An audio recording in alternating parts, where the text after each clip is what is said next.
Mad City is one of those things that Famidaily exists for. The US version, The Adventures of Bayou Billy, is known for its absurd difficulty. The Japanese advertisements for Mad City say, "This is triple hard action game." However, the Japanese game is known for being fairly easy. We've seen differences between the US and Japanese release before, but usually it's because the later release gets the bugs ironed out, gets the gameplay refined a little bit more. I think Mad City is our first example of something that's going to become a lot more common. Taking the Famicom game and ruining it by cranking up the difficulty level in order to combat the rental market in the US. Mad City is also the first game since 1984 to support the Kosenju, or Zapper. Since it's the first third-party Famicom game to support the light gun, and given the utter failure of the peripheral in Japan, it's a safe bet that Mad City was developed with the US market in mind. One more thing before I get to the game itself. Mad City was intentionally designed to be similar to Crocodile Dundee. That's the culture clash comedy from the late 80s about a guy from the outback. Billy in the Mad City art looks exactly like Paul Hogan as the character. The story of Mad City is that Billy is a Vietnam vet whose PTSD prevented him from living in the city, and so he just lives in the swamps of Louisiana. That's not me putting my own spin on it either. Billy's girlfriend Annabelle is kidnapped by local gangster Gordon, and so Billy sets out to get her back. His mission will take him across 8 stages, 4 of which are beat-em-ups, 2 are shooters, and 2 consecutive ones in the middle are driving stages.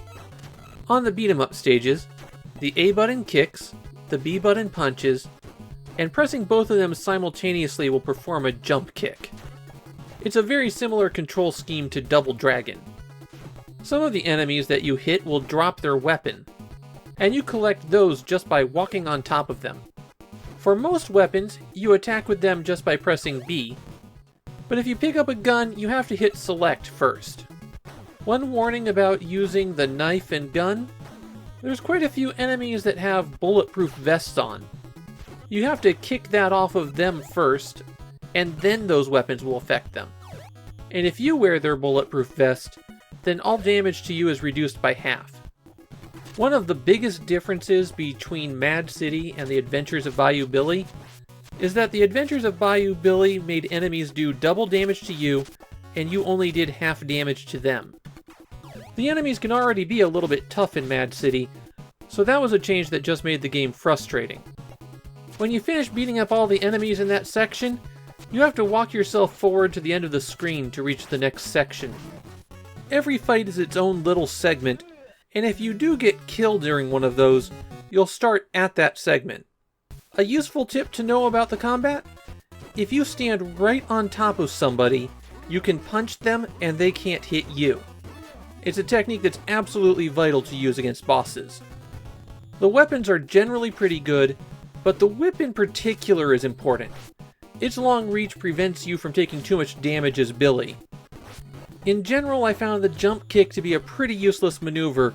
Your leg doesn't kick out until you're coming down, and you don't move very far when you jump. So what inevitably happens is that the enemy that you're trying to jump kick attacks you as you're going up. On the driving segments, you have a limited amount of fuel. That effectively acts as your time limit. On here, the A button throws a stick of dynamite straight up into the air, while the B button fires a machine gun. One of the vehicles on the road will be invincible, and you'll just have to avoid that one.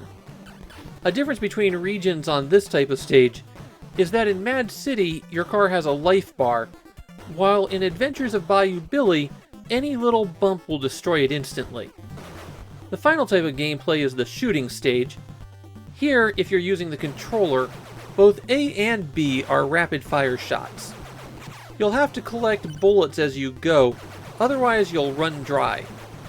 Shooting the star kills all enemies on the screen. If you select Game B in Mad City, these are the stages where you can use the light gun. You have 3 continues with which to beat the game, and if you do continue, you restart at the beginning of that stage. Stage 6 in particular is a really long level, and getting sent back to the beginning of that is pretty tough. That said, Stage 6 is likely to be your only real stumbling block in Mad City. Once you've got a feel for how the beat-em-up stages work, it's not too difficult to power through. The weirdest feature of the game activates when you run out of continues. Once that happens, the quiz option appears in the main menu. There you're asked a series of questions about Mad City. I couldn't find anything about it being a contest, and it's not like the quiz section is interactive, it's just text displayed on the screen. So who knows why this is here? Konami provided a tool to make the game easier. If you complete one of the training modes, you receive a permanent power-up that you'll use when you play.